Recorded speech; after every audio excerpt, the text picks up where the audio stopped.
안녕하세요. 이코노미스트 홍춘욱입니다. 최근에 구독자분의 질문에 대답해보는 그런 컨텐츠를 많이 찍고 있는데, 오늘은 은행 예금도 좋지만 국고채 투자는 어떤 면이 좋은가, 이 부분에 대해서 오늘 한번 살펴보도록 하겠습니다. 국고채가 뭐냐? 이렇게 물으시는 분이 많을 텐데, 정부가 발행한 채권, 그러니까 부도 리스크가 거의 없는 안전한 채권을 국채라고 부르죠.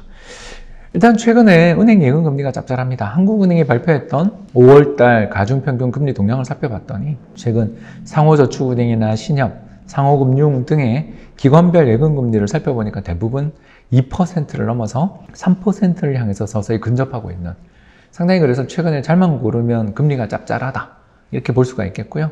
이런 식으로 금리가 올라가게 됐던 가장 중요한 요인은 한국은행의 기준금리, 들어보셨죠? 1년에 8번 열리는 금융통화위원회라고 있어요.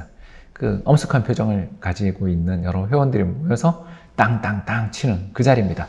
이창용 새로운 한은 총재가 금리 인상을 계속 시사하고 있어서 최근 기준금리가 1.75%까지 인상됐는데, 이게 아마 연내 2%는 무조건 넘어설 거라고 생각되니까 정부가 결정한 기준금리보다 더 줘야 신협이나 저축은행에 예금이 들어오지 않겠어요. 그래서 이런 기준금리의 인상 속도에 발맞춰서 시장의 예금금리들이 올라가고 있습니다. 자, 이렇게 시장의 금리들이 올라가게 되는 그런 여건들이 발생하게 될 때 재밌는 일이 하나 있습니다. 바로 뭐냐 하면, 한국 정부가 발행하는, 즉 신협이라든가 상호저축은행이라든가 상호금고 같은 곳에서 발행하는 그런 예금금리보다 정부가 찍은 채권의 금리가 훨씬 높아요.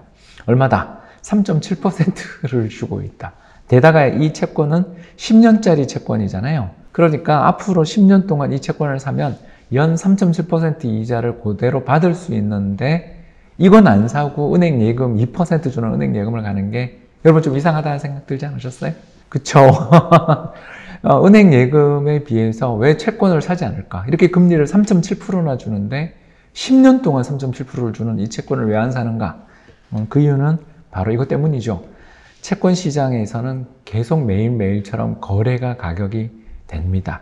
가격이 결정되면서 거래가 이루어집니다. 그 과정에서 지난 1년 동안 금리를 3.7%나 주는 채권인데도 불구하고 채권이 시장에서 거래되는 가격은 무려 10%나 빠졌다. 야, 금리를 3.7%나 주는데 어떻게 채권 금리가 이렇게 많이 빠져요? 라고 이야기하면, 배당 많이 준다고 해서 주식 가격 안 빠지나요? 이렇게밖에 말을 할 수가 없는 거죠. 배당을 많이 주는데도 불구하고 주식 가격이 빠지는 경우들이 뭐죠? 이 배당을 앞으로 유지할 수 있어?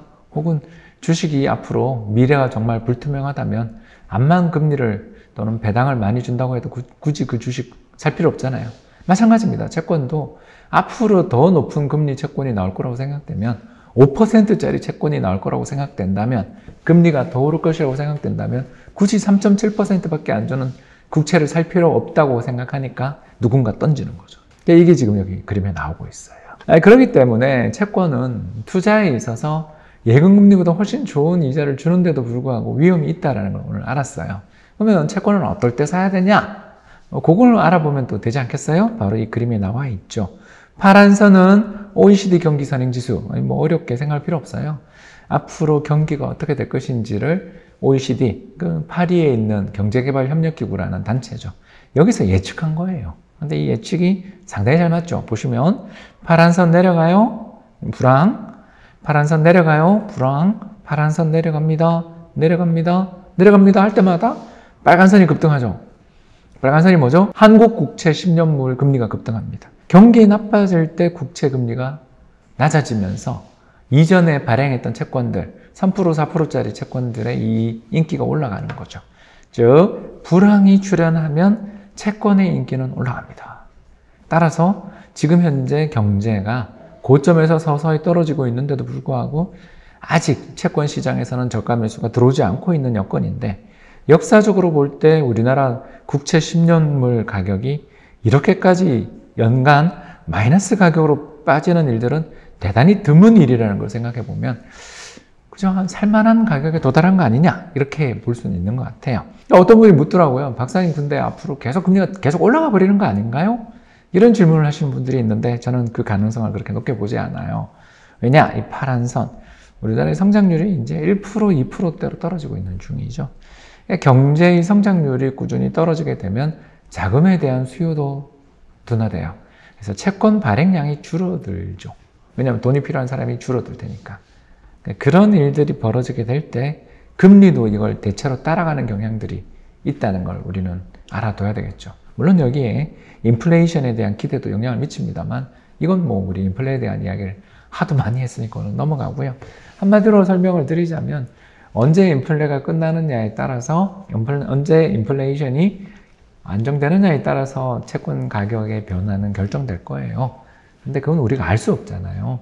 미래를 무슨 수로 알겠습니까? 그렇다면 채권 시장에 투자하는 자산은 두 가지가 아닌가 생각돼요.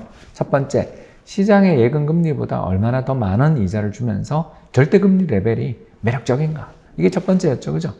3%보다는 4%가 매력적일 거고 4%보다는 5%가 매력적일 텐데 그건 저도 모른다.